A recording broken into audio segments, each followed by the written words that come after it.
donkey. Our journey to the Holy Land began in Jordan, where we got to visit Petra, an ancient city carved into stone and one of the new 7 wonders of the world. We saw the famous treasury and also climbed 1,000 steps up to the monastery of Petra. It was amazing to see. We just hiked from the treasury of Petra, from the treasury to the monastery. 1,000 steps. 1,000 steps.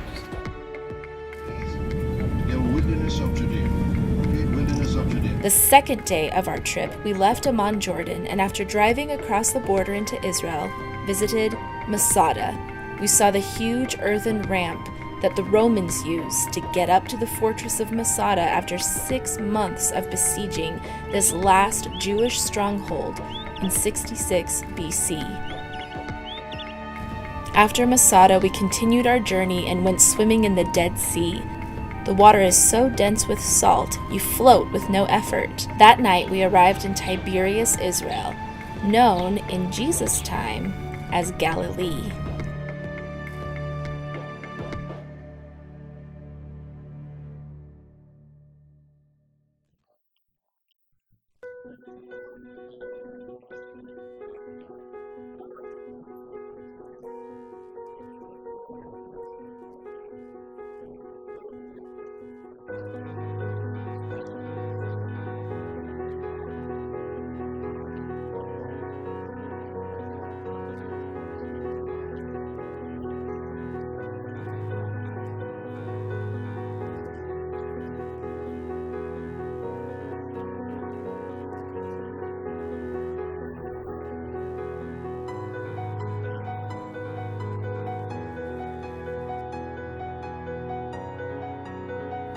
We went to the hill where Jesus gave the Sermon on the Mount.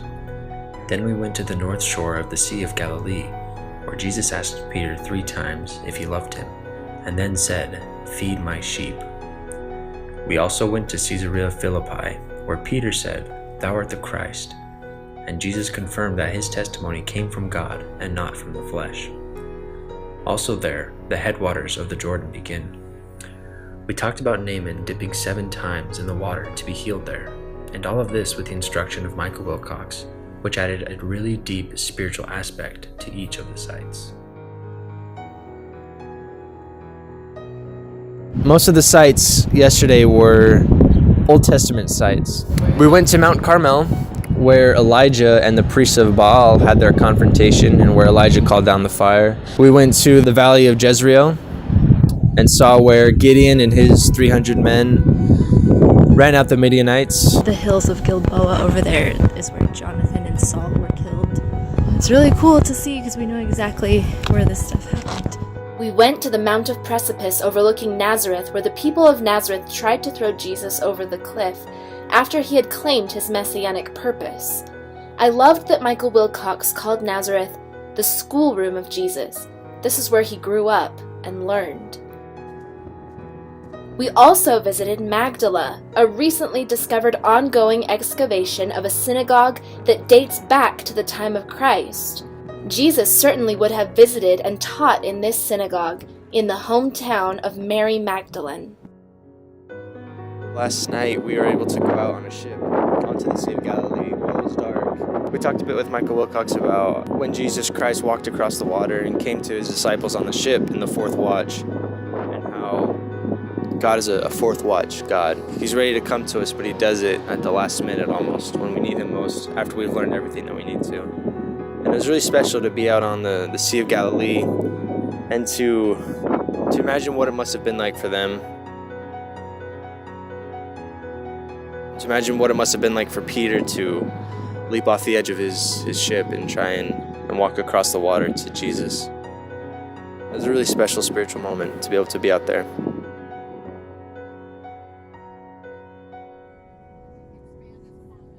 Yesterday we drove from Galilee down to Jerusalem. So we're kind of doing what Jesus did. We're starting off in the Galilee area, and then we're going to end up going down to Jerusalem just as he did.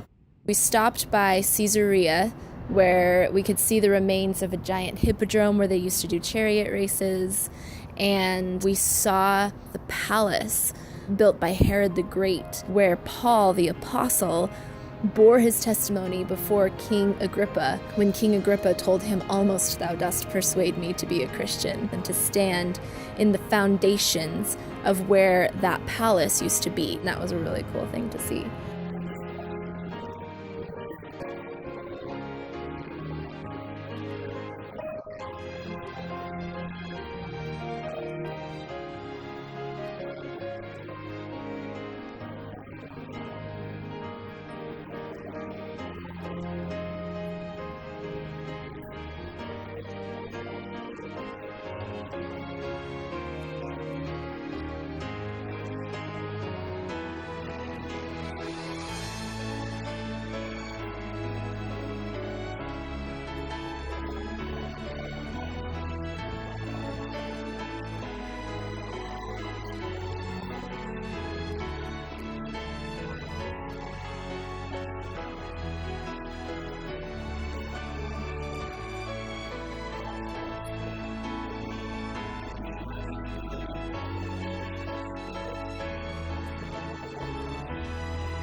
O Babylon, we bid thee farewell.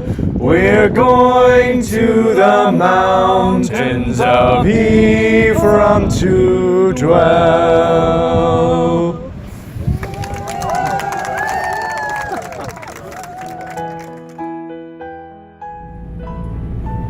Yesterday, we were able to go into Bethlehem, and we went to the church there, which is called the Church of the Nativity. And if you go underneath the church, there's a cave where they think might have been the place where Jesus was born.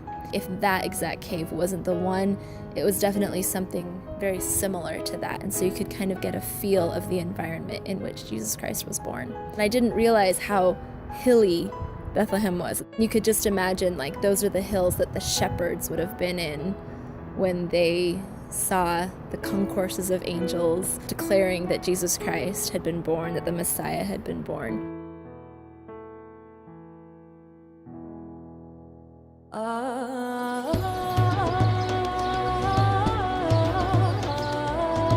We are in the city of Jerusalem, and the sun is setting. We're really excited to be in Jerusalem. It's such a cool city, very hilly, narrow streets. If I could describe Jerusalem, I would say ancient, holy, and bustling. Lots of little shops and lots of different religious people all over the place with their diverse forms of worship.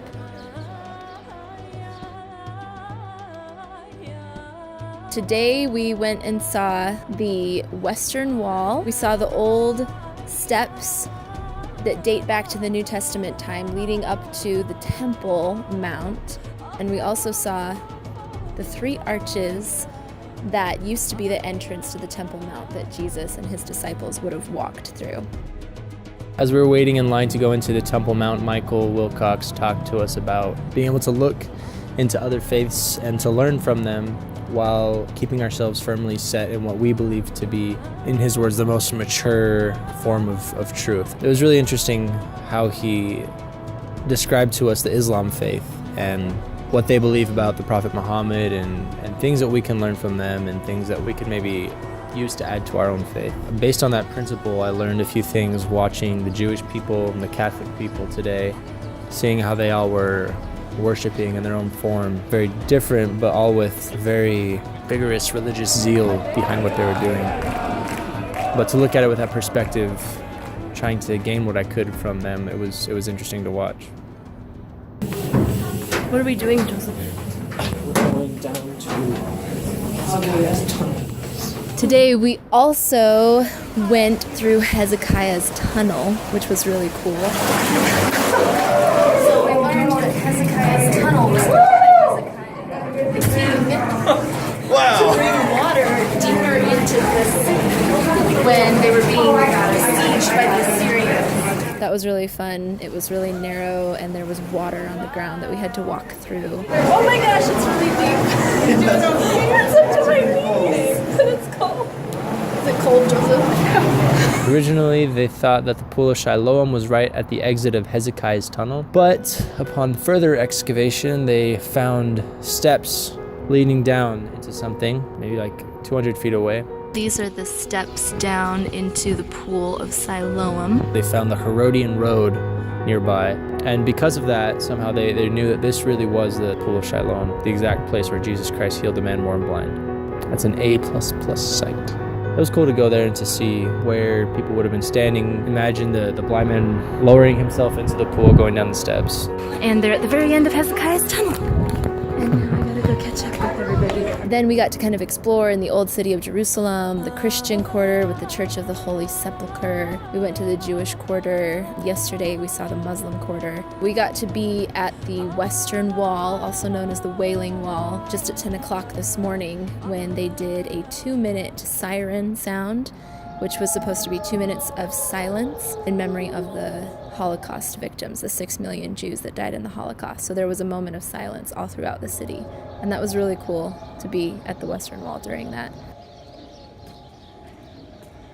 Behind me, you can see Jerusalem.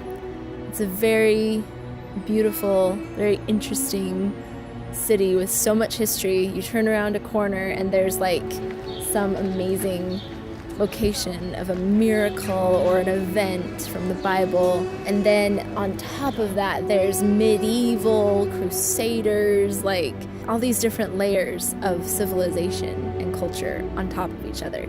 So the New Testament stuff and the Old Testament stuff is like 20 or 30 feet down in the ground. So we're really loving exploring Jerusalem, and we're excited to have a few more days here. This is what Jerusalem looked like at the time of Jesus Christ. That's the city of David with Hezekiah's tunnel, Pool of Siloam, and those are the temple steps that we walked on with the arches. One of the cool things that we did on Friday was we drove out to an active, ongoing archaeological site called Bet Lehi, or Bet Lehi, House of Lehi. On our way out there, we stopped at a couple of places. We stopped in the valley of Sorek, where the story of Samson occurred. We kept going a little ways, and then we stopped in the valley of Elah, which is where David fought Goliath. And we walked out into the middle of this wheat field, and Brother Wilcox told us the story, and we could look and see the hill where the Israelites were, and then on the other side, the hill where the Philistines would have been, and we were standing in the middle of the wheat field imagining David coming down and fighting Goliath. We could still see the stream bed. And in the Bible, it gives us these geographical landmarks, so we know that it was there. Then we went to Bet Lehi, which was an archaeological dig, and we saw an underground stable, an old church that you could still see the mosaic on the floor. Joseph crawled through some tunnels where the archaeologists would have crawled through before they discovered the big underground rooms. Oh my gosh, don't get stuck. We saw an old wine press from about 200 BC. Anyway, so it was really cool to be in an active archaeological dig, a place where not many tourists get to go. We also saw like a big, huge room that was a dove aviary where they raised and kept doves back in about 200 BC. The story is that in one of the caves they found an inscription on the wall that mentions the name Jehovah and mentions the name Jerusalem. And when the archaeologists asked the local Bedouins what this place was called, they said it was called Bet Lehi, or House of Lehi, and that there was an old prophet that was named Lehi that used to be there. And the cave where they found the writings on the wall that mentioned Jerusalem and Jehovah and asked Jehovah to absolve Jerusalem from sin, that cave and that inscription dates back to the time of King Zedekiah in Jerusalem, which is about 600 BC, which is the time that Lehi and his family left Jerusalem. So maybe it was Lehi who wrote the inscription, or somebody. Maybe they stayed there for a while as they were leaving. That's what some of the archaeologists think, and it's really cool to imagine that that could be. On Friday, Sarah and I, with a couple other people from the tour, took a taxi down to the Western Wall in the old city of Jerusalem, and there we were able to be a part of the welcoming in of the Sabbath. All the Jewish people get together every week, and they all congregate around the Western Wall, and they have a little festivity, little ritual where they all kind of sing and dance, get in a circle, and it's all just to welcome in the Sabbath. And it was a really cool, uplifting, joyful welcoming in, and it was cool to be able to experience it with them. Yeah, let's get in there, guys.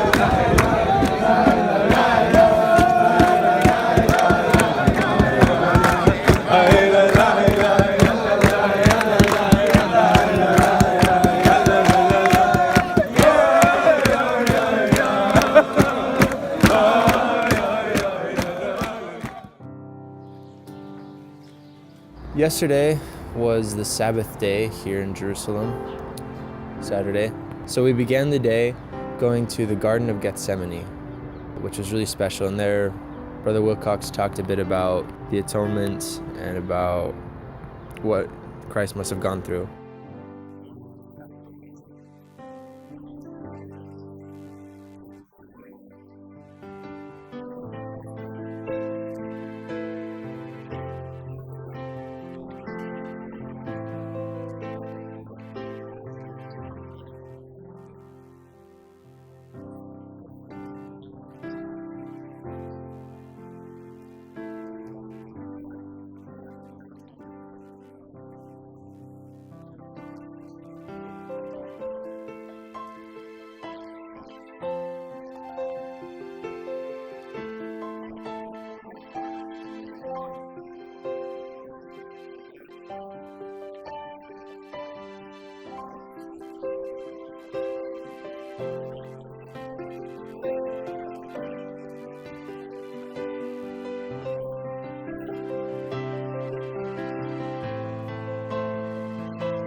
After that, we went to church at the BYU Jerusalem Center, which was really special. It was a fast and testimony meeting. And then after church, we went to the garden tomb where Jesus Christ was resurrected. The garden it's a small garden. It's kept by a Christian foundation. They keep it really nice. It's really beautiful there. You can go over to the far end of the garden and see Golgotha, or Calvary, and where Christ was crucified. On the other side is the tomb itself. There's just like a really special spirit there. Everyone was asking Brother Wilcox if for sure this was the place where it all happened. And he said that if it wasn't, it should be, because everyone's felt the spirit so strong there. Several prophets from the church have been there and felt that it was the place. And you could tell. It was a very deep place, very beautiful. As you walk into the tomb, you walk into what they call the mourner's room, I think. And that's just a small, maybe 6 feet high, maybe 6'2", small little opening. And then on the other side, you look in and there's 2 stone beds on either side of the room, just long enough for someone to lay on. And as you walk in, if you were to turn right and look, the bed to the left is where Christ would have laid.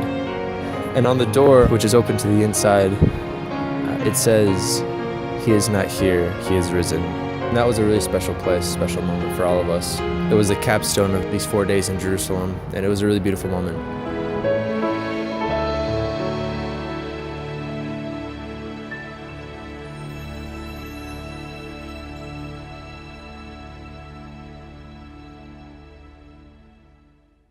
It's our last day in Jerusalem, and today we're going to drive into Egypt, and it's been an absolutely beautiful experience being in the Holy City, seeing all these amazing places, and we're just really grateful that we got to come here.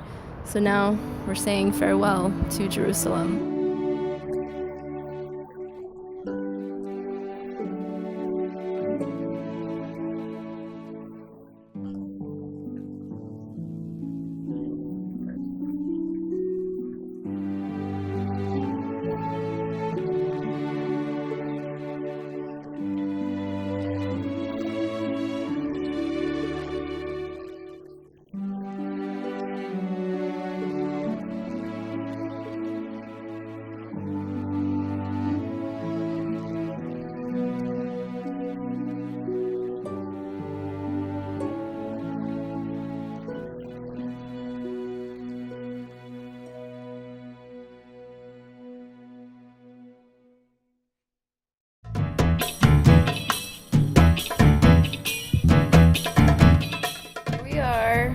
our cruise ship floating down the Nile River. This is our cabin. Yesterday we were in Taba. We went snorkeling in the morning. We stayed in this really nice hotel in Taba. Now we're in Aswan and we're sailing down the Nile, which means we're heading north, but we're going from higher altitude to a lower altitude, so we're going from the upper kingdom to the lower kingdom of Egypt. We are riding on a little horse-drawn carriage right now. Yeah, it's a little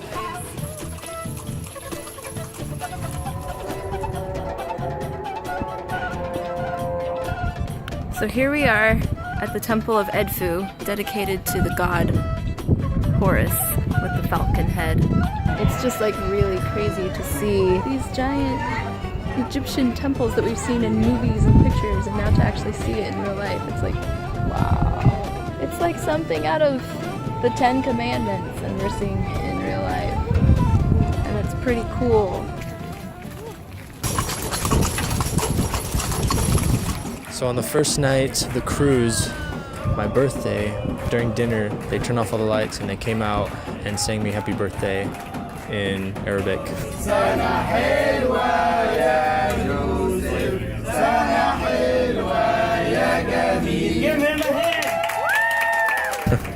And they made me a birthday cake. It was really nice of them. The second day, we were in Luxor and we saw the Valley of the Kings, which was really cool. We saw lots of different tombs that had carvings inside and it was all painted. We saw the Karnak Temple, which is the biggest temple in Egypt. It had the big obelisks and a forest of pillars on the inside. On the third day, we got to Cairo. We've now reached Cairo. It's our last stop of the trip. We said goodbye to our cruise ship last night. It'll be exciting to see what we see tomorrow on our last day in Cairo, the 7th largest city in the world with 18 million people in it. So on the last day, we went to see the pyramids of Giza and the Sphinx. The pyramids are massive, obviously. We actually got to go down inside one of them to one of the tombs that was in there. And one of the coolest parts is we got to ride camels for a little bit at the pyramids. That was pretty fun.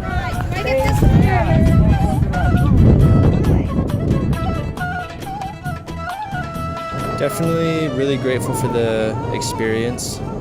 I learned a lot about the Jewish and the Islamic faiths, and a lot about our own faith too. I think one of the overall themes was that we need to be more inclusive rather than exclusive in religion. That was something that Michael Wilcox talked about a lot. And I think I definitely got to appreciate other people's cultures a lot more, and got to appreciate my own culture a lot more.